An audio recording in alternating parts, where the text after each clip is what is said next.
All right, welcome back in. Broadcasting from Buffalo Wild Wings. This is the Zach Gelb Show, Fox Sports, 920 The Jersey, 920 AM or 920thejersey.com. Football is back. Eagles in action tonight, and also are the Jets. Jets will play the Jaguars at MetLife Stadium tonight at 7:30. And now joining us on the hotline, he covers the Jets for WFAN up in New York, and that's Chris Lopresti. CeeLo, thanks for a few minutes, and how are you, my friend? Doing good, Zach. Thanks for having me. Well, thank you for coming on. So far, how have Revis and Muhammad Wilkerson looked in training camp? They're coming along. Wilkerson just came off the PUP list the other day. He had the broken leg he suffered Week 17 against the Bills, which was surgically repaired. So it's been a kind of a slow process getting him back out onto the field, but he says that he's going to be fine for Week 1. So I'd be surprised if he plays at all tonight, since he just came back and hasn't really had a full practice yet. But you look for him to get himself going over the course of the next few weeks.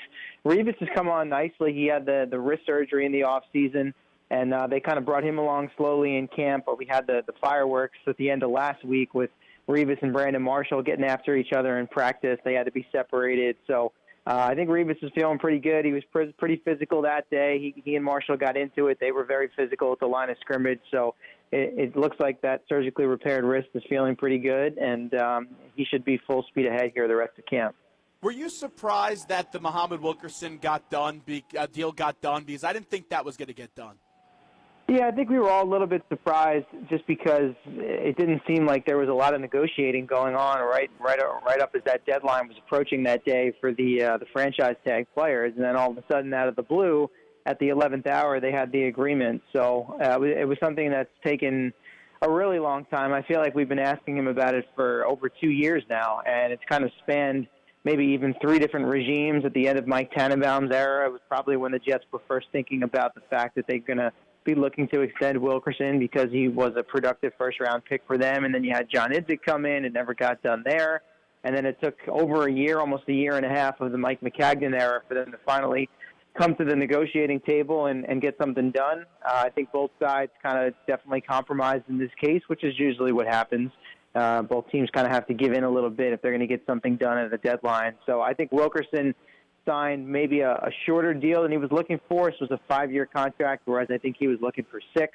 And the Jets ponied up the guaranteed money he was looking for to kind of put him on par with some of the other top-notch 3-4 defensive ends in the league. So I think both sides ultimately get what they want. It's a short-term payday for Wilkerson because he gets money up front. The Jets keep one of their most productive draft picks under contract in-house, and he certainly leads what is a very impressive young defensive line, along with Sheldon Richardson and Leonard Williams. Clearly, with the health, the big names are Darrelle Revis and Muhammad Wilkerson. How about the rest of the team? How are they looking tonight from a health standpoint? Health-wise, I think the main pieces seem to be in pretty good shape. We touched on Wilkerson. He's going to be fine, but you might not see him play tonight. Matt Forte is not going to play tonight, and he really hasn't practiced at all yet so far this camp. He's kind of dealing with a little bit of a hamstring injury, which he said he nicked up running shortly before camp started. So they've been downplaying that. It doesn't sound like something that's too serious or that's going to impact his availability for the start of the regular season. But obviously the longer camp goes and you get into the preseason and you don't see him out on the practice field, the more it kind of becomes a question mark. But I think the thing working in the Jets' favor here and Forte's favor is that he's not a young player at this point, probably a guy that doesn't need a whole lot of training camp to get himself ready for the regular season. The only issue here is it's his first year with the Jets, so while, he was involved in the spring and picking up the offense during OTAs and minicamp, you'd still like to see him out there building some chemistry with the rest of the offense, with Ryan Fitzpatrick, who wasn't here throughout the offseason while he remained unsigned. That's kind of the one notable veteran that they don't have healthy yet, and I'm not exactly sure when he's going to be able to get himself back out there on the practice field. I saw they signed Bernard Pierce, and I'm a Temple guy, and I know he has a 2-game suspension still to serve, but Bernard Pierce has kind of been a mystery, has had some problems off the field, and also with Bernard, though he did play an instrumental run offensively that year when the Ravens got to the Super Bowl and won it in the Ray Lewis send-off. They bring in Bernard Pierce. What have you seen so far? What have the impressions been with Bernard Pierce as he tries to get his career going back on the right path? Well, I think the Jets were kind of just taking a flyer on him because Forte, they knew, was banged up early, so they wanted another body in camp. And unfortunately, Pierce, he nicked up his hamstring within the first couple of days, the first week of camp, and he's been out since. So we haven't really seen him for the better part of the last week and a half. I wouldn't expect to see him play tonight either.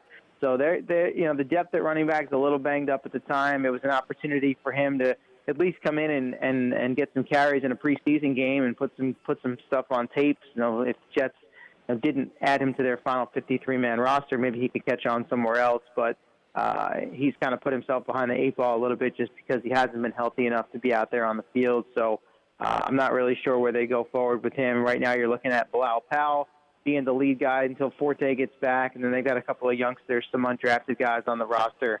Romar Morris, Dominique Williams, who I think you're going to see quite a bit handling the football tonight in the backfield.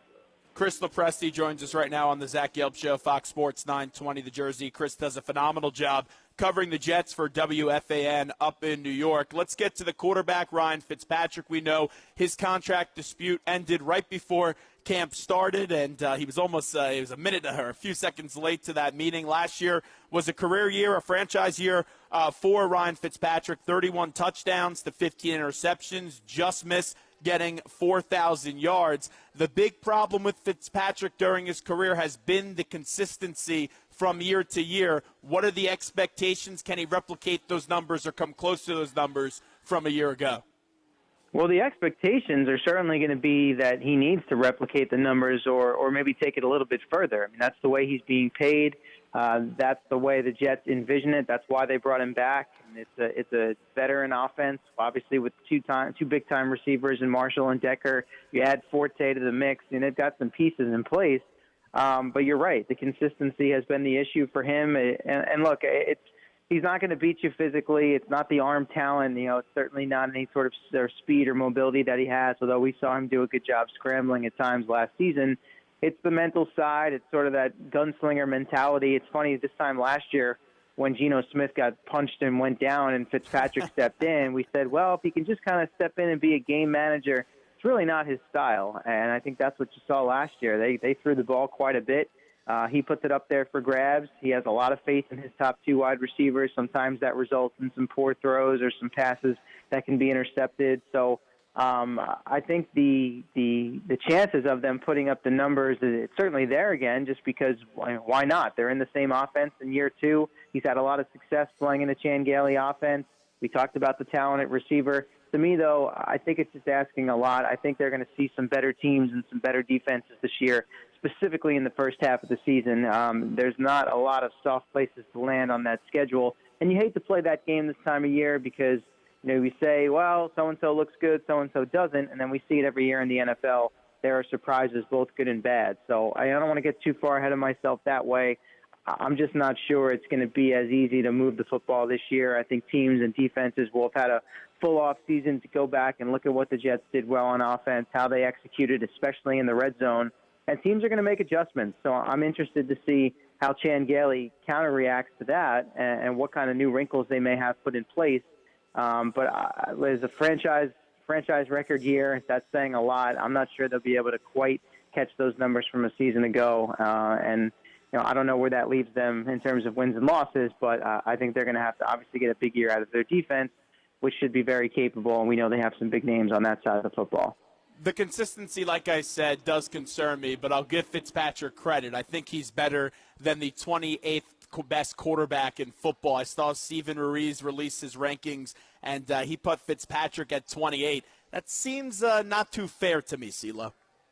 Yeah, that sounds a little low, and it's one of these things that comes out every time this time of year. People want to put together their lists and their rankings, and again, he's not a guy that jumps off the page at you because of his age, because of his journeyman status. He's not the tallest. He doesn't have the biggest arm, so there's a lot of ways to poke holes into his game and what he is, but he still lasted quite a long time in this league, and he was just exactly what the Jets needed last year when Geno Smith went down. He stepped in, not only took over the offense from an execution standpoint and a productivity standpoint, but from a leadership standpoint and a chemistry standpoint. And I think that's why the Jets decided ultimately they wanted to bring him back. And there's a lot of Jets fans out there that I talked to all off season, whether it was on Twitter, whether it was in person, who why are we bending over backwards to pay this guy all this money? He's really not that good. He's not the future answer. You're only talking about another couple years at best. But there's a lot to be said for the chemistry and the temperature inside your locker room, and this is a guy that the rest of the team looked to kind of lead the way, and I think that's something the Jets understood and why they ultimately made the move to bring him back. You have to keep your veteran players happy if you want to have success, and this is what Brandon Marshall and Eric Decker were looking for, in addition to a slew of other guys. So he gets a chance to try and go out and prove it again. I give him credit for kind of betting on himself by settling for the one-year contract, even though the Jets had a multi-year offer on the deal, which he felt wasn't really what he was looking for over the duration of that contract. So he bets on himself, and if he can go out again and put up those kind of numbers, we'll be right back in the same situation next off season, probably with the Jets and Fitzpatrick negotiating and trying to figure something out for the future in 2017 and beyond. It's a tough schedule, and if he wants that scenario to be back in that negotiating seat and holding the upper hand like I thought he had this year, as it was a deal that both sides needed to get done for both of them, I think you need to see Ryan Clady play well for this team this year. He's the X factor to me. We talk about consistency, inconsistent. The guy that was consistent for all those years was the Brickashaw Ferguson. Clady has some big shoes to fill. He does. And it's definitely something to keep an eye on from a health standpoint, just because he's missed so much time. 2 of the last 3 years with some major injuries. Torn ACL last year knocked him out. Liz Frank injury back in 2013. But when he was healthy in 2014, he went back to the Pro Bowl. So it's a guy that when he's healthy, you certainly know he has that Pro Bowl, All-Pro type capabilities, type of talent at left tackle there. And been pretty pleased with him so far. They kind of took it slow with him in the spring. He was still working his way back from missing all of last year, but he's taken a lot of reps in camp so far, and to me, he looks pretty steady. So, we see if he can carry that into the regular season and obviously keep himself off of the injury report, and that is the major difference between him and Ferguson. Brickashaw, it's well documented at this point. Not only did he never miss a game, never missed a snap, never missed a practice in 10 years in the NFL as an offensive lineman. That's an accomplishment in its own right. So, I think the trade made a lot of sense. It's a high upside move for them. They didn't have to give up a lot to bring him over from Denver. They renegotiate the contract. It's a one-year deal. So if it works out, it's a good problem to have that you'll be negotiating with him next offseason. If it doesn't, they don't have a long-term commitment in place, and then they'll again be looking for, their left tackle of the future. But on this veteran-led offense, I can understand why they went that route. And if he stays healthy, it's probably a steal for them. I think LT has a fascination with talking about the Patriots. The Patriots did a pretty good number against them when he was with the San Diego Chargers. I know they were able to get that playoff win up against the Pats when he was with the Jets. LT says he thinks they're going to win the AFC East, and this is the year, if there ever was a year. Did they win the AFC East this year? I don't think so. No, I don't think so either. And look, we talk about this every year, not just with the Jets, but the Dolphins and the Bills get these questions too. Oh, is this the year? Well, until somebody steps up and does it, I'm not going to go out on the limb there. I know that's probably what I should be doing, looking to take risks and make that bold prediction. But it's just so hard to bet against the Patriots. And I understand Brady's missing a quarter of the year, and Rob Ninkovich is hurt now, and they've got some black and blue marks here all over their roster before the season even begins. But you just don't bet against the Bill Belichick team. They find ways. They get these players that come in and just fit into what they do perfectly. They dust off guys you've never heard of. In this case, it's not someone you've never heard of. It's going to be Jimmy Garoppolo at quarterback, but he's been waiting for his opportunity for a long time. I'm sure Belichick and the Patriots knew about the high, strong probability of Brady missing games, so I am sure that they have been drawing up what they think is going to work best for Garoppolo and that offense for the first 4 games.